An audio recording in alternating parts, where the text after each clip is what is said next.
할렐루야. 오늘 주님의 이름으로 인사합니다. 할렐루야. 우리 오랜만에 보시는, 일주일만에 보시는 우리 성도님들, 우리 터치를 할 수 없으니 이렇게 돌아보면서 눈인사로 잘 오셨습니다. 축복합니다. 축복합니다. 주님의 이름으로 축복합니다. 같이 인사하시죠. 이제 여러분이 예배같이 오시는, 그리고 예배드리는 그런 예배가 되어서 우리 저 뒤에까지 가득 차셨네요. 우리 안내위원들은 중간중간에 우리 붙여놓은 그 자리가 우리 소셜 디스턴스의 거리니까 그쪽에 앉으시도록 그렇게 해주시길 바랍니다. 가족은 같이 앉으셔도 됩니다. 오늘 저는 여러분과 함께 도전에 응전하라 모든 감사로라는 제목으로 하나님의 말씀 나누고자 합니다. 여러분 한 주간 동안 잘 계셨습니까? 잘 계셨습니까? 그러면서 저한테 이렇게 웃음 지시는 분이 고맙습니다. 감사합니다. 한 주간 동안도 수많은 도전이 있었을 것입니다. 오늘 그 도전에 대한 분명한 응답이 믿음 가운데 있기를 바랍니다. 수많은 도전과 그에 대한 응전, 인류의 역사고 문명의 결과다. 평생을 연구해왔던 아놀드 토인비의 마지막 결과입니다. 사람의 인생도 수많은 도전이 있다고 하는 것이고, 그 도전에 맞섰던 인류의 리스판스가 결국엔 우리의 역사요 또 문명이 되었다. 우리 교회는 지금 수주일 동안에 이 도전과 응전이라고 하는 주제를 가지고 시리즈 설교를 지금 해왔습니다. 그 이유는 우리는 단 한 번도 경험해보지 못한 정말 새로운, 그리고 거대하고 두려운 코로나 바이러스를 두려워하는 시대에 살고 있기 때문입니다. 그러나 여러분 한번 생각을 해보십시오. 성경이나 혹은 우리의 인생의 선배들 보면 한 번도 경험해보지 못한 세상을 다 살았던 사람들입니다. 모든 시대와 사람들은 한 번도 경험해보지 못한 전쟁과 때로는 기근과 수많은 난리 속에서 살아왔던 것이고, 그에 대한 응전을 해왔던 것입니다. 도전은 언제든지 있습니다. 문제는 도전에 대한 응전을 어떻게 하느냐에 따라서 인류의 역사와 문명이 결정된다고 하는 것, 저는 동감합니다. 이 엄청난 도전도 중요하지만 도전에 맞서는 우리 인간의, 때로는 신앙인의 모습이 어떠한가에 따라서 결과는 환하게 달라지는 겁니다. 그래서 지금 이 시리즈를 통해서 여러분과 함께 과연 이 위기 속에 있는 사람들이 어떻게 극복하였는가, 어떻게 승리하였는가를 지금 계속해서 보고 있는 것입니다. 수많은 적군들 앞에서 기죽지 아니하고 오히려 당당할 수 있었던 에스겔, 그는 하나님의 불말과 불병거를 보았기 때문입니다. 거대한 골리앗, 모든 사람이 다 두려워하는 그 골리앗 앞에서 떨지 않고 물맷돌 5개 가지고 산비탈을 내려가면서 뛰어갈 수 있었던 것은 하나님께서 주신 지혜로 거대한 골리앗의 약점을 보았기 때문입니다. 평생 괴롭혀온 한 여인의 질병, 예수님 옷자락이라도 만지면 낫겠습니다 하는 마음으로 정말 한 걸음 한 걸음 그 지친 몸을 끌고 갔을 때 나음을 입은 혈루병 걸렸던 여인의 이야기. 지난주에 우리는 죽음의 칼날 앞에서 그 한 여인의 힘없는 새치혀로 온 가족을 구원하고 더군다나 칭찬까지 받았던 아비가일을 살펴보았습니다. 이 모두가 다 죽음과 전쟁과 공포와 두려움에 맞선 사람들이 과연 어떠한 응대와 대응을 통해서 성공적인 믿음의 삶을 이루었나를 우리가 지금 살펴보고 있는 거예요.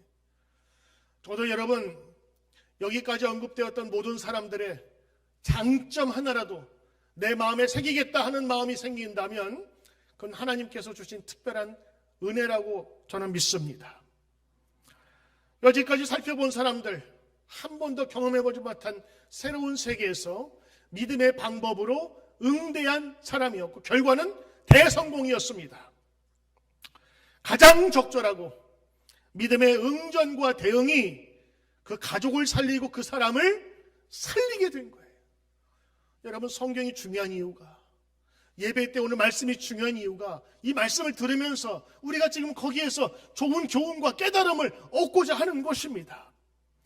오늘 도전과 응전의 8번째 시간인데, 오늘 이야기는 인생의 위기 속에서 가장 바보스러운, 가장 적절치 못한 방법으로 멸망의 길, 죽음의 길, 그리고 실패의 길로 갔었던 사람들의 이야기를 들려드릴까 합니다. 여러분, 때로는 승전의 이야기가 우리에게 도움이 되기도 하지만 비참하게 진 패전의 역사도 우리에게 큰 교훈을 줍니다. 오늘 이야기는 이렇습니다. 하나님께서 출애굽, 애굽에서 나와서 엑소더스를 했어요. 그리고 광야에서 지나다가 이제 1년 정도 남짓 지났을까? 하나님께서 약속의 땅 그 앞에까지 보내셨어요. 이제는 약속의 땅 들어가면 되는 겁니다. 지겨운 광야 생활은 이제 끝났어요. 노예 생활이 아니라 새로운 약속의 땅입니다. 그래서 사람들을 보내는데 누굴 보내느냐? 가장 영특하고 가장 총명하고 그리고 산지를 정탐해야 되니까 가장 몸도 좋고 훈련받은 미래 탄탄한 그 각 지파의 우두머리격, 그러니까 장래가 촉망되는 사람들을 뽑았습니다. 12명 뽑아서 40일 동안 그것을 돌아보게 하고 보고하게 합니다. 그들이 40일 동안 지내보니까 너무너무 기가 막히게 좋은 거예요. 얼마나 좋았던지 그들은 이렇게 불렀습니다. 젖과 꿀이 흐르는 땅이라. 젖은 그들의 생명이었습니다. 그들은 젖 먹고 자랐거든요. 치즈에서 만든 염소, 낙타젖. 꿀은 구하기 어렵지만 이거 먹으면 건강식, 보양식에 가장 달고 맛있는 게 꿀입니다. 그 최고라고 하는 뜻이지요. 노른자 땅이라고 하는 것입니다. 정탐꾼들이 보고 와서 보고하는 거예요. 모세시여, 우리가 40일 동안 보고한 보고서를 작성하여 올렸습니다. 거긴 이렇습니다. 가나안은 과연 젖과 꿀이 흐르는 땅입니다. 그런데 말입니다. 문제가 있습니다. 두 가지인데, 하나는 키가 크고 기골이 장대한 거인족인 안악작손이 사는 거고, 두 번째는 그 성들이 너무 두껍고 튼튼합니다. 우리처럼 광야에만 살던 사람이, 목축하던 사람이 그들과 싸우면 이건 지게 마련되어 있습니다. 모두가 두려워하는 때 그때 여호수아와 갈렙이 나옵니다. 영어로 조슈아와 케일럽, 우리 윤건사님 두 아들 이름이거든요. 이 얘기만 나오면 눈이 동그래지죠. 이렇게 얘기해요. 우리가 곧 올라가서 그 땅을 취하자. 우리가 이기리라.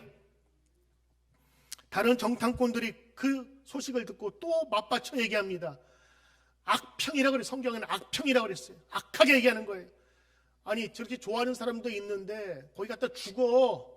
다 죽는다고. 그 땅은 우리 게 아니야. 여러분, 이들이 누굽니까? 허투른 사람들이 아니에요. 해병대도 참 대단하지만 거기 UDT라고요. 수중 폭파 작업을 하는 사람들은 그 지옥주, 12주 그거 엄청난 훈련을 겪어야만 뽑힌 사람이라고요.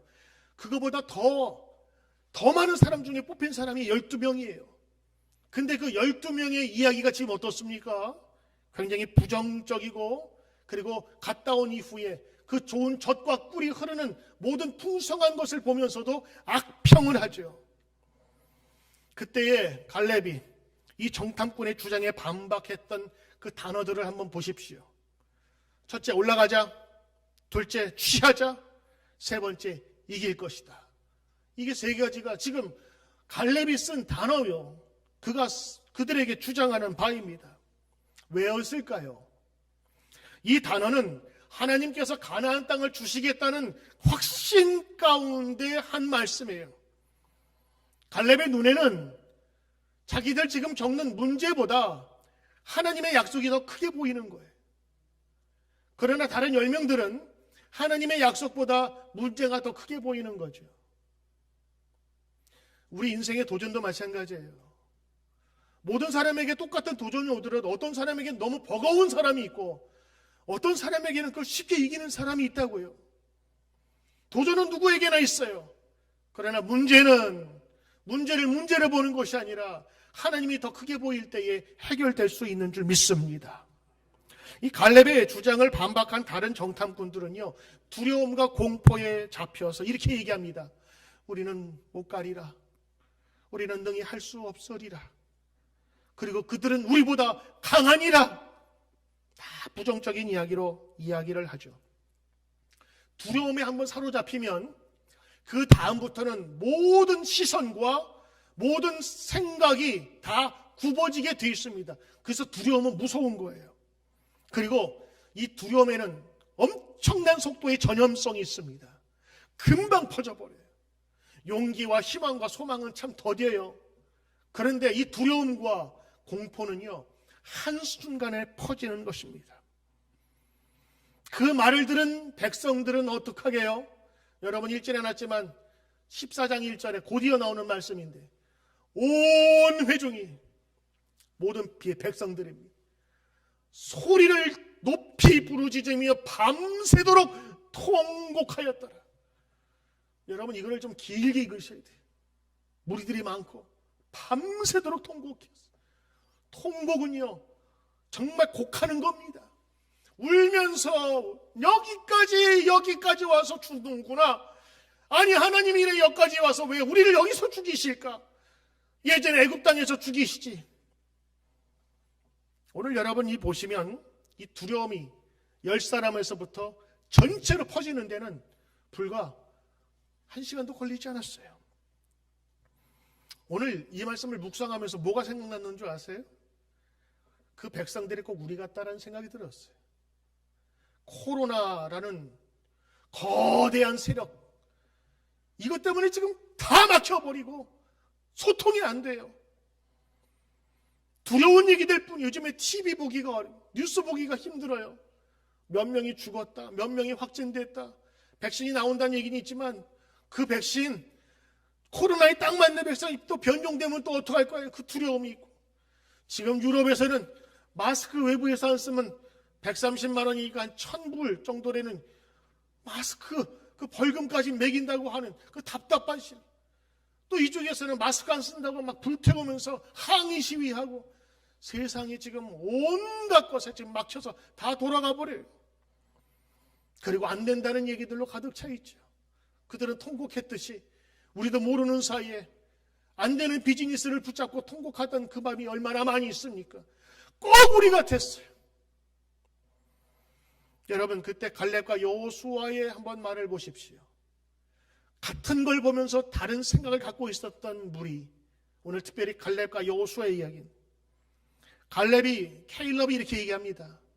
다른 사람은 안 된다 그랬지만 여기서 올라가자, go up, 취하라, take it, 그리고 이기리라.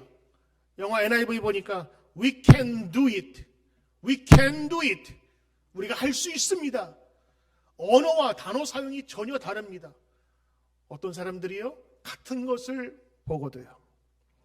갈렙과 여호수아의 담대함과 용감함은 어디서 나왔을까요? 과연 이런 똑같은 환경의 도전 앞에서 어떻게 이런 응대가 다를 수가 있었을까요?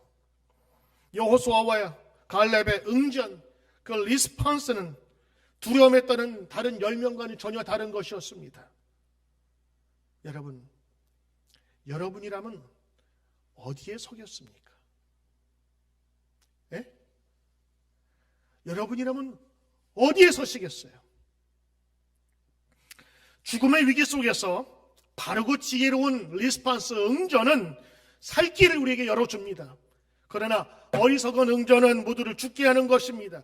최악의 응전, 바로 그것은 원망과 불평과 낭만과 절망입니다. 그것이 두려움이 되어서 온 회중들을 밤새도록 울게 만들었던 것입니다. 저는 오늘 수많은 인생의 도전 앞에서 우리가 가져야 될 인생의 태도와 마음의 자세를 여러분으로 나누고 싶어요. 바로 그것은 감사라고 하는 겁니다. 감사라고 하는 겁니다. 감사가 그 어려운 도전과 역경 속에서도 우리를 복되게 만드는 겁니다. 이스라엘 백성들이 가나안 땅 앞에서 어떤 응전을 했어야 했나요? 약속의 땅 앞에 있으면 선물 주겠다고 지금 포장지 크르는 겁니다. 근데 포장지가 잘 안 풀린다고 지금 그거 내 거 아니라고 하는 것과 똑같은 거예요. 하나님의 입장에서 볼 때는.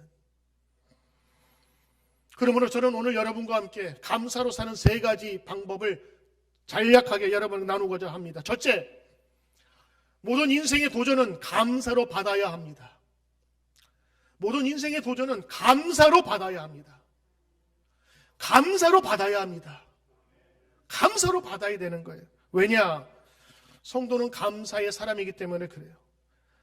감사가 넘치는 사람이 성도입니다. 왜? 우리 하나님 있잖아요. 하나님께서 인도하시고 지켜주시고 도와주심에 감사하기 때문에 우리가 하나님 앞에 영광을 돌릴 수가 있는 거예요. 내가 하는 것이 아니라 하나님께서 도우셔서 전적인 하나님의 은혜로 나의 인생을 주관하시기에, 끌어가시기에 내가 고마운 거에 난 수레에 타고 있으니까. 나의 생명도 가정도 기업도 모든 사업도 하나님의 손 안에 있기 때문에 감사할 수 있는 것입니다. 그리고 천국까지도 우리에게 주셨잖아요. 구원까지도 우리에게 주셨잖아요. 우리 구원의 백성이잖아요. 그래서 감사할 수 있는 것입니다. 감사하는 사람은 하나님을 인정하는 겁니다. 그러므로 감사하지 않는 사람은 하나님 인정하지 않는 것과 마찬가지입니다. 왜인 줄 아십니까? 감사가 없어지면 그 자리에 항상 잡초처럼 자라는 것이 있습니다. 원망과 불평입니다. 여러분, 이스라엘 백성들을 밤새도록 울었다고 통곡했다가 나와 있지요. 그들이 눈물 흘렸을 겁니다. 그 눈물은 어떤 눈물이었을까요? 슬픔의 눈물, 통곡의 눈물, 원망의 눈물. 그리고 원망은 항상 그 대상자가 있게 마련입니다. 허공이 아니에요. 그들이 여기서 왜 죽게 하였는가? 그 대상이 누구죠? 하나님입니다. 그래서 하나님께서는 원망을 그치라 얘기한 것은요, 너희가 하나님 욕하는 것을 금하라라고 하는 것과 똑같은 거예요. 오늘 여러분 감사라는 주제를 하는데, 제가 감사의 주제로 잡다가, 여러분 감사 설교는 너무 많이 들어봤잖아요. 감사하라 감사하라 시편에서부터. 감사는 우리 성도의 기본이다. 그런데 이거 감사라고 해도 이게 뜬구름 잡는 얘기 같아. 그렇다면 감사의 반대말은 뭘까 한번 찾아봤더니 오늘 이 본문이더라고요. 이해가 더 쉽게 돼요. 하라는 것은 많지만 하지 말라는 건 몇 개만 안 하면 되거든요. 그 중에 하나가 뭐냐? 원망과 불평이라고 하는 것입니다. 원망은 그래서 때로는 불신앙이라고 하는 거예요. 하나님 믿지 않으니까요. 오늘날 우리의 불행이 여기 있습니다. 하나님을 철저히 믿고 의지한다면 반드시 환경으로 하나님의 사랑을 해석하지 않고 하나님의 사랑으로 환경을 해석하게 돼 있어요. 다릅니다. 환경 속에서 하나님을 해석하는 사람이 있고 하나님의 입장에서 이 환경과 조건을 해석하는 사람이 있다고 하는 겁니다.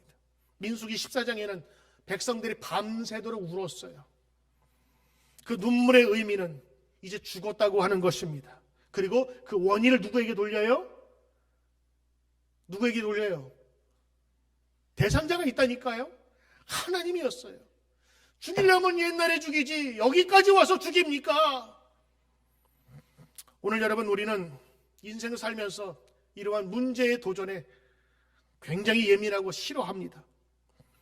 사실 여러분, 하나님을 믿는다면 하나님이 여기까지 왜 데려왔을까?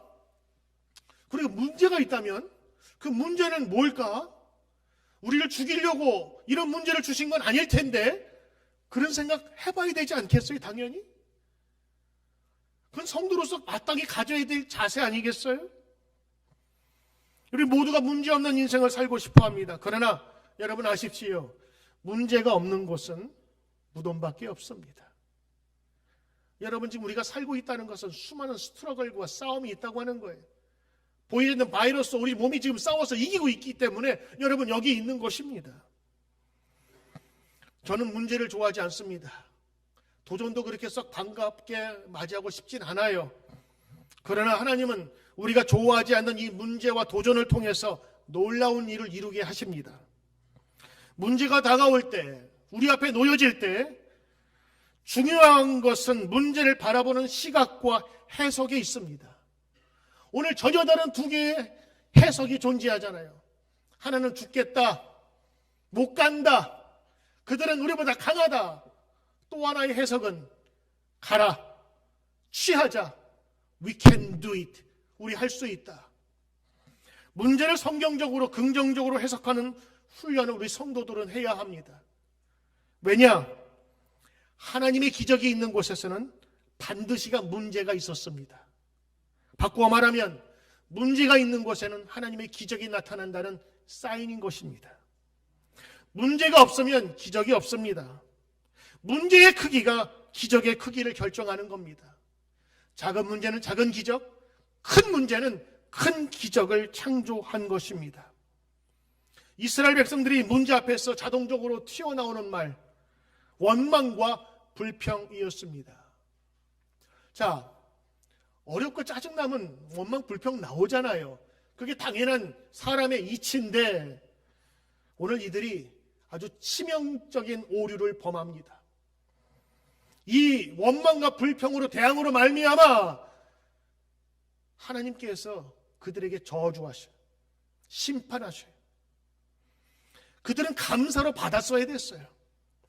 원망과 불평과 짜증이 우리를 지배하면 우리 몸도 망가집니다. 육체도 정상적으로 작용하지 못해 병들어 빨리 죽어요. 원망과 불평을 아무리 몰아내려고 해도 도망 안 갑니다. 그때는 여러분 방법이 있어요. 감사로 채울 때 불평은 없어집니다. 원망과 불평의 그 어두움을 몰아낼 수 있는 거는요, 감사의 불을 켜는 거예요. 어둠에서 아무리 그렇게 난리를 쳐봐야 도망가지 않아요. 그러나 스위치만 올려보십시오. 그 어둠이 단 한순간에 물러가는 것입니다. 그러므로 원망과 불평을 하지 말아야 된다, 성경에 말하고 계신데 그럼 어떻게 됩니까? 감사로 채우면 되는 것입니다. 성경은 우리에게 교훈을 줍니다. 그들은 원망과 불평이 아닌 감사로 응대했어야 했습니다. 감사함으로 받으라. 그래서 오늘 말씀을 나누는 것입니다. 자, 두 번째입니다. 감사로 받습니다. 감사로 받아야 했습니다. 근데 그들은 그렇지 못했죠. 또 하나, 그들이 이렇게 했어야 됐는데 못했던 게 또 하나가 있어요. 그들의 입술입니다. 14장 1절을 보시면 온 회중이 소리를 지르며 밤새도록 통곡을 하였다. 그러면서 저주합니다. 그때 죽었으면 좋았을 걸, 나를 왜 여기까지 살려두셨나. 입이라도 다물면 좋을 텐데 이 소리가 전달돼 가지고 온 회중이에요. 지금 그 회중이 여러분 얼마나 많은 회중인 줄 아십니까? 여기에 이상하게 공식처럼 따라다니는 것이 있어요. 온 백성이 통곡했죠. 그리고 온 백성이 지금 통곡을 하면서 나중에는 모세 앞에 달려드니까 아론과 모세가 바짝 엎드립니다. 기도하기 시작했어요. 하나님, 이들을 용서하십시오. 그리고 나서는 그들이 이제 포기합니다. 자포자기하게 돼요.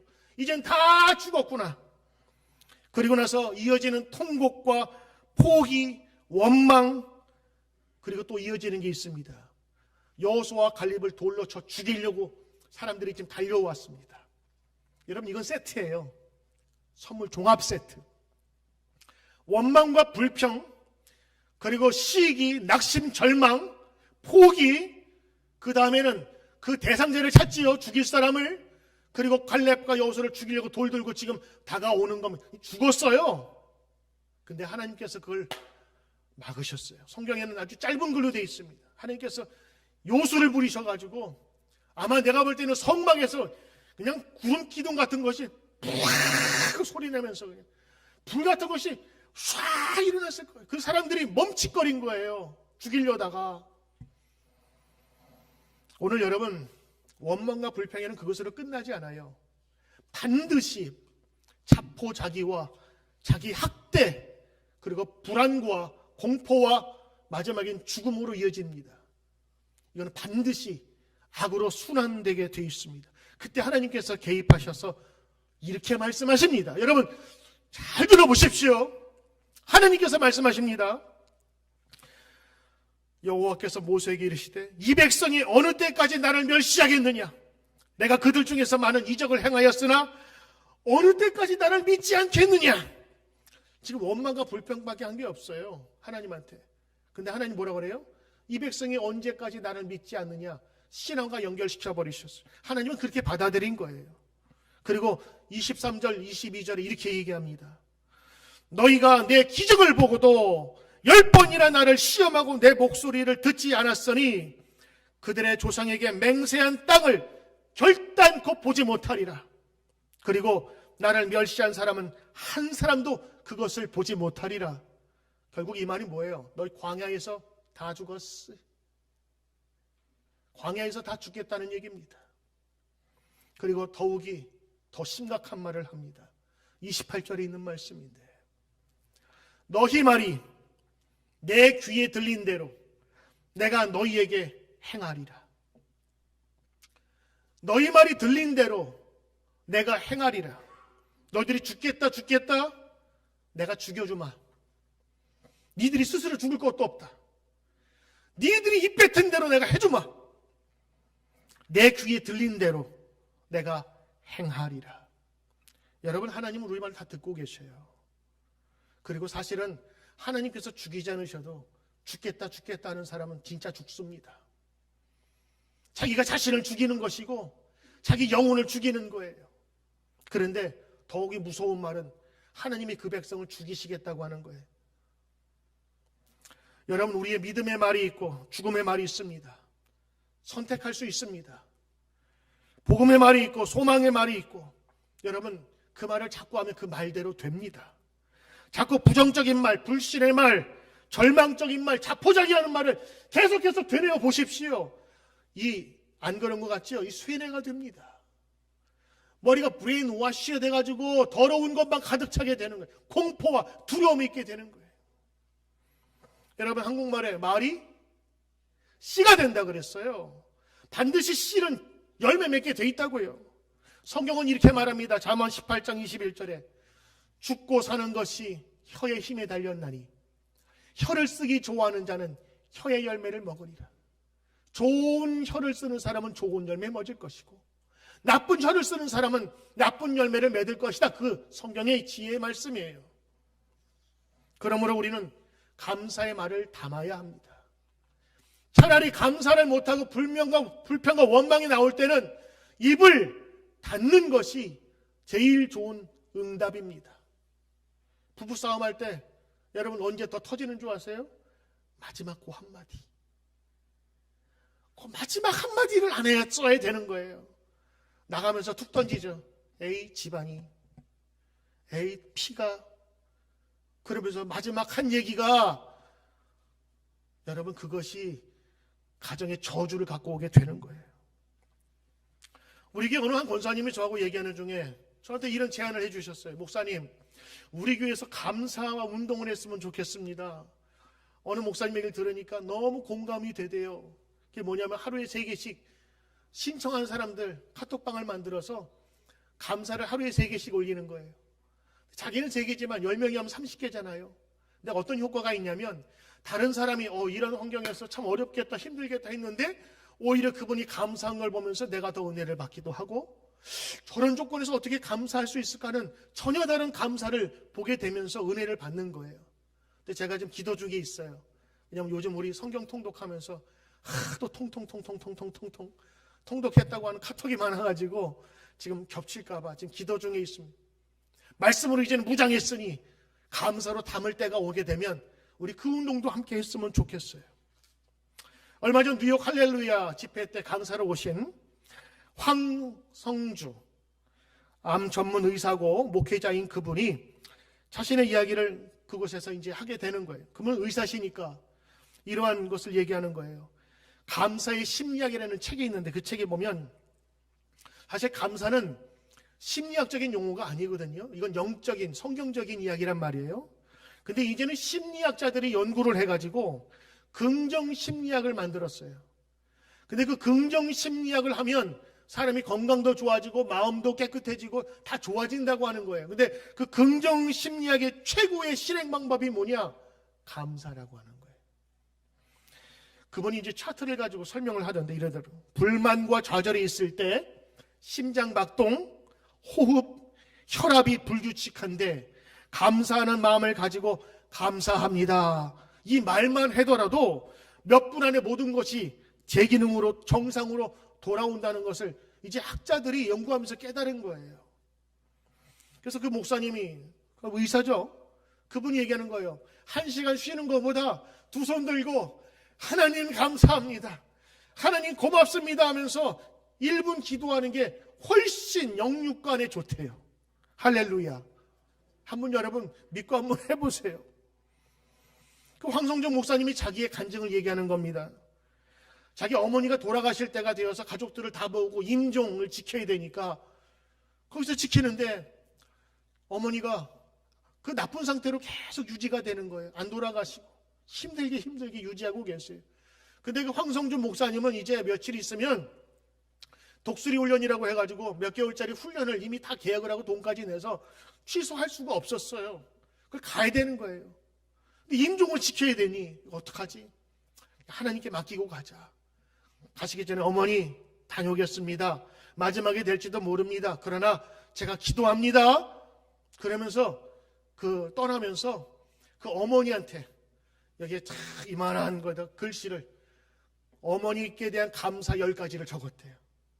어머니 낳아주셔서 감사합니다. 어머니 잘 키워주셔서 감사합니다. 어머니 나를 이렇게 어려운 중에도 고난 가운데서 믿음을 지키게 해서 감사합니다 하면서 10가지를 적어서 그냥 어머니 누구 하시면 병상 앞에다 이만하게 적어드렸대요. 그리고 자기는 독수리 훈련 받으러 떠난 거예요. 어머니가 어느 날 병상에 놓여있는 그 아들의 감사를 쭉 읽다가 감동이 된 거예요. 아들의 그 진심 어린 감사를 보면서 어머니가 벌떡 일어나셨대. 벌떡 일어나셨대. 감사의 대상이 자기라고 생각하니까 자기는 이제 노인이 돼가지고 죽을 날만 기다리면서 이 힘 언제 빠지나 그랬는데 자기가 그렇게 고마운 사람이었구나라고 하는 것을 알아주는 아들 녀석의 고마운 감사 이야기를 쭉 보면서 힘이 돈 거예요. 생명에 대한 열의가 나타난 거예요. 그리고 완전히 나아버렸대요. 믿거나 말거나. 어머니에게는 기쁨이 있었대. 늘 기쁨이 있었나 봐요. 에너지가. 근데 그 기쁨도 찾았고 나중에 훈련 끝나고 돌아와 보니까 머리에 검은 머리가 나더래. 그래서 그 목사님 얘기해. 여러분 감사는 죽음에서도 살립니다. 그분의 얘기예요. 그분의 간증이니 우리가 뭐라 그러겠어요. 그래서 그분은 이렇게 얘기합니다. 하나님이 만나게 하시는 소중한 한 사람을 위해서라면 온 세계와 열방도 누비게 하시니 감사. 병원도 회사도 사업도 주께 올려드리고 주님이 맡아 관리해 주실 것을 기대함으로 자유케 하시니 감사. 짜증과 분노의 요인을 감사 제목으로 바꾸라는 하나님의 뜻을 발견하게 하시니 감사. 새 일을 행하실 주님을 신뢰함으로 전부 감사. 절대 감사하는 삶이야말로 우리의 문제의 해답임을 알게 하신 주님의 감사. 그래서 그는 2015년 3월부터 하루에 5가지 감사 제목을 기록하기를 시작했어요. 모든 영역, 모든 사람에게 감사하니 자유하고 비난할 사람이 없어졌다고 고백합니다. 하루에 5개를 처음엔 힘들었는데 하다 보니까 이게 10개가 되고 20개가 되고 40개가 되더래요. 오히려 이 감사 생활을 통해서 믿음이 더욱더 자라나는 것을 봤다는 거예요. 오늘 여러분 하나님이 사람이 하는 말을 들으신다 그랬어요. 여러분의 입술을 들으신다고요. 오늘 27절에 보니까 내가 그 원망하는 말을 들었노라. 28절에 너의 말이 내 귀에 들린 대로 내가 너희에게 행할 거야. 죽고 싶다면 내가 죽여줄게. 살고 싶다고 소망을 가지면 내가 도와줄게. 결국에는요, 출애굽 1세대 60만 3,550명이 광야 생활 40년 동안에 다 죽어버렸습니다. 성경에 나오는 팩트예요. 1세대 다 죽었어요. 모세도 죽었어요. 결국에 여호수아 갈렙이 그 세컨 제너레이션 2세대를 데리고 약속의 땅으로 결국 들어갑니다. 이거 모르셨죠? 그들의 이 말대로 다 죽어버렸어요. 그러면 우리는 입술 조심해야 하고 할 수만 있다면 감사로 채워야 합니다. 차라리 죽을 뻔했으면 죽었으면 좋았을 걸. 좋을 뻔하였도다. 수없이 민수기에 나옵니다. 그러므로 너희 말이 내 귀에 들린 대로 내가 행하리니 이 말씀 기억하면서 감사로 담으십시오. 하나님, 오늘도 우리 자녀 건강케 하시니 감사합니다. 건강 주실 거예요. 하나님, 우리 사업을 축복하소서. 짜증나고 힘들더라도 아침에 일터에 나가서 하나님, 이곳을 축복하소서. 이 어둠에 하나님의 빛을 비춰주소서. 여러분, 그 믿음으로 기도하며 나가는 그곳에 하나님의 역사가 나타날 줄 믿습니다. 여러분, 마지막 세 번째입니다. 감사하기 힘든 것을 감사로 해석하십시오. 감사로 받아들이기 어려운 것을 감사로 해석하십시오. 문제는 해석입니다. 그것을 보는 눈입니다. 예수 믿는 사람은 모든 것을 감사함으로 받는 습관을 가져야 합니다. 이 습관은 중요합니다. 습관은요, 그냥 자동으로 되는 거예요. 좋든지 나쁘든지 간에. 지금까지 불평하던 것을 감사함으로 받고 당연시 받던 그 모든 것을 감사함으로 받아야 돼요. 황성주 목사님의 이야기 가운데 저한테 남는 게 있어요. 자기는 암 환자를 돌보는데 암 환자들의 축복이 있대요. 암 환자들의 축복? 저주받은 거 아니야? 힘든 거 아니야? 암 환자들의 축복이 뭐냐면요, 자기 병 걸렸잖아요. 생명이 유한한 걸 알잖아요. 그래서 하루하루 사는 것이 너무 감사하고, 또 요양하기 위해서 좋은 공기 마시면서 들풀의 생명력, 날씨의 변화, 온도의 차이, 그것이 다 감사하게 된대요. 그분의 말이에요. 그냥 받던 것도 그냥이 아니라 이제는 감사함으로 받게 된다고 하는 겁니다. 때로는 안 좋아 보이는 것도 감사함으로 받아야 된다고 하는 것이 생기게. 여러분, 조건 좋아서 감사하는 건 누구나 할 수 있어요. 성도의 감사는 때로는 그럼에도 불구하고입니다. 그래서 감사가 습관이 되어야 된다고 하는 거예요. 여러분, 한번 세어보십시오. 여러분의 입술은 하루에 얼마나 감사하며 감탄하십니까? 얼마나 감사하고 감탄하십니까? 한국의 슈바이처라고 불렸던 장기래 박사가 있습니다. 그는 병상에 누워 지낼 때 아래와 같은 감사를 드렸다고 해요.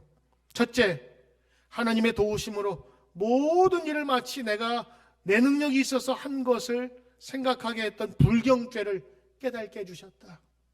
두 번째, 병원에 누워있으니 그동안 만나지 못했던 많은 친척들과 제자들을 만날 수 있어서 감사하구나. 세 번째, 바빠서 읽지 못했던 책들을 병상에서 조용히 읽을 수 있게 되어서 감사합니다. 그는 병상에 눕게 된 것을 그대로 받아들였어요.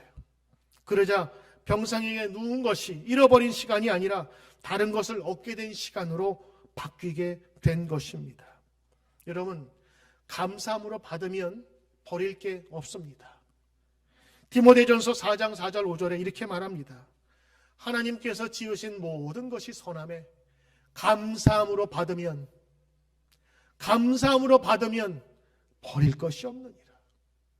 산에 빨리 올라가게 하신 하나님 감사합니다. 빠른 성취를 이루게 하셔서 정상에 오르게 하시니 감사하지요. 산에 천천히 오르게 하신 하나님 감사해요. 왜요? 빨리 갈 때 못 보던 들의 풀, 그 꽃의 향기를 맡으며 누릴 수 있게 되었기 때문입니다. 하나님께서 합력하여 선을 이룬다고 하시지요. 때로는 인간의 선행과 때로는 인간의 실수를 통해서도 하나님은 역사하시고 그것을 수정할 힘이 가지고 계세요. 그것을 여는 키가 필요한데 바로 감사라고 하는 키입니다. 이 감사는 모든 문제와 도전을 풍성하고 아름답게 해결해 줄 수 있는 열쇠가 되는 것입니다. 이 감사가 없이 문제가 해결되면요, 모든 것이 좋아질 것 같죠. 때로는 그것 때문에 원망과 불평과 시기와 질투와 죽음이 우리를 가로막을 때가 있다는 것 여러분 기억하셔야 됩니다. 감사하는 가정, 감사하는 개인, 감사하는 성도, 감사하는 교회, 축복된 교회요, 행복된 교회인 것입니다. 사랑하는 성도 여러분, 오늘 이스라엘이 범한 가장 어리석고 우둔한 결정이 뭐냐? 그들은 이 엄청난 도전 앞에서 불평과 원망으로 응대했어요. 결국엔 그들 말대로 죽었습니다. 오늘 우리는 깨달지요. 그렇다면 우리는 무엇으로 응대해야 하는가?